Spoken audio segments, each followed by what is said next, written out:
স্কুলটা বনগাঁ লোকসভা কেন্দ্রের স্বরূপনগর বিধানসভা বালতি নেতনন্দকাটি গ্রাম পঞ্চায়েত নবাদকাটি গ্রামে 128 নম্বর বুথে 16 নম্বর সংসদে আমাদের এই স্কুলটা অবস্থিত।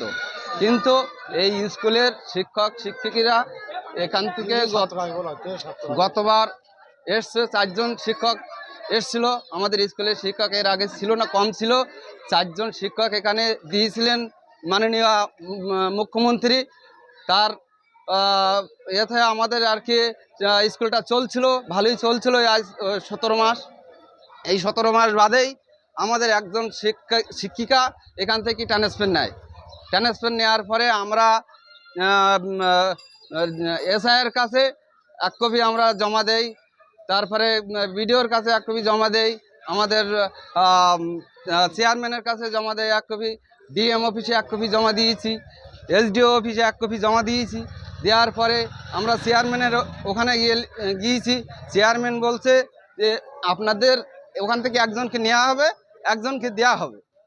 আমরা ওখানে প্রশ্ন করলাম চেয়ারম্যানকে যে আপনি আগে আমাদের শিক্ষক দিন, তারপরে নাকি নিন। চেয়ারম্যান সেইটাকে যা বজায় রেখেছিল এসআইয়ের মাধ্যমে, সে আজও স্থগিত আছে। তারপরেও একজনকে এখান থেকে ট্রান্সফার নিয়েছে। কিভাবে দিয়েছে বলতে পারি না, তবে আমাদের স্কুলে যে শিক্ষক আছে আর ছাত্রছাত্রী প্রায় 300 ছাত্রছাত্রী, কীভাবে এই স্কুলটা চলবে? একজন টিআইসি আছে, তার মিড ডে মিলের বিষয় নিয়ে সে ব্যস্ত থাকে। তাহলে আর একজন ট্রেনিংয়ে আছে। 5 জন শিক্ষকের থেকে আর 3 জন শিক্ষক এখানে আছে। তাহলে কিভাবে আমাদের এই স্কুলটা চলবে? আমাদের কথা হচ্ছে এখানকার যে অভিভাবকরা আছে তারা আজকের এই বিক্ষোভটা দেখাচ্ছে। তাহলে আমি এই স্কুলের মেম্বার, কিন্তু আমার এতে যে অভিভাবকরা যারা মানে বিক্ষোভটা দেখাচ্ছে তাদের তো আর আমার আটকানোর সামর্থ্য নেই।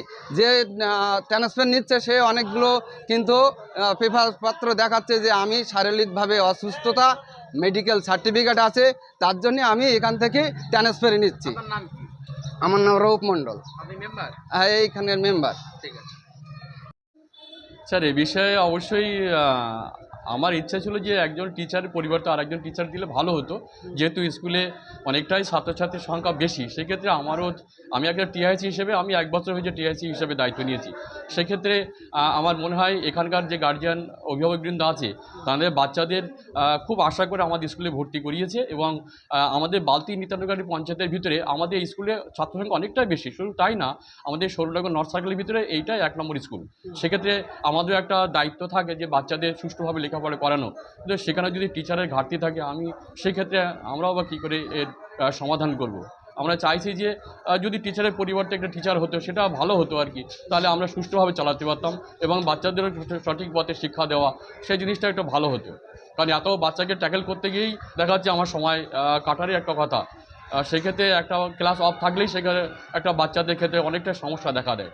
আর দ্বিতীয়ত এখনই যদি 2টো ম্যাডাম উঠে যায়, ট্রান্সফার অর্ডার হয়ে গেছে, সেক্ষেত্রে তো আমিও বাধ্য ওনাদেরকে ছেড়ে দিতে। আমি তো অফিসের অর্ডার মানতে বাধ্য, আমি তো আটকাতে পারবো না ওনাদেরকে।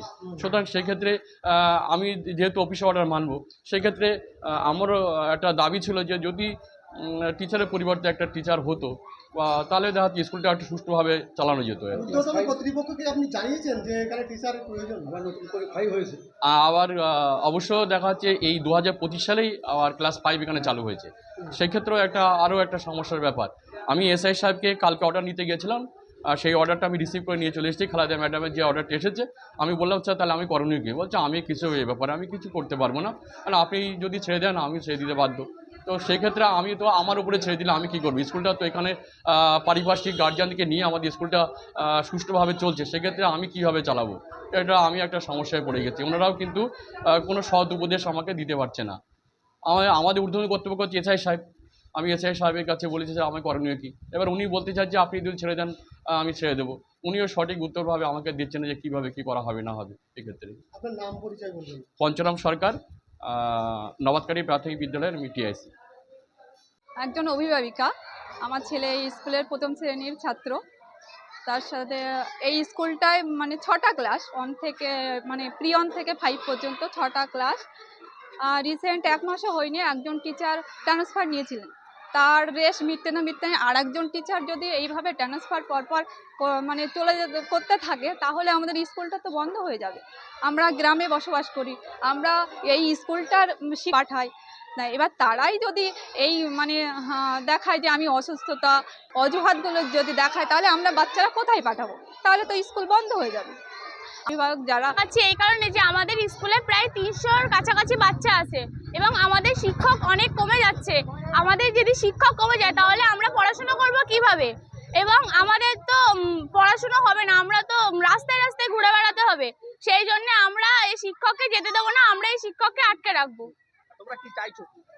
আমরা চাইছি এই শিক্ষকগুলো আমাদের স্কুলে থাকা, যদিও এরা যেতে চায় তাহলে এর পরিবর্তে আগে দাও টাকা করে দাও। শিক্ষক বদলি মানছি না, মানবো না।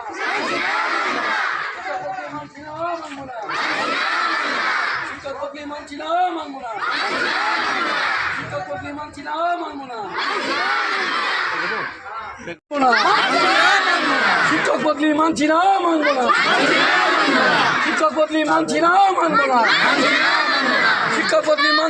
মানবো না। সরকারি অর্ডার না থাকা সত্ত্বেও শিক্ষক বদলি মানছি না, মানবো না। শিক্ষক বদলির অর্ডার কোথায় আছে আমাদেরকে দেখাতে হবে, তারপরে আমরা শিক্ষক ছাড়বো।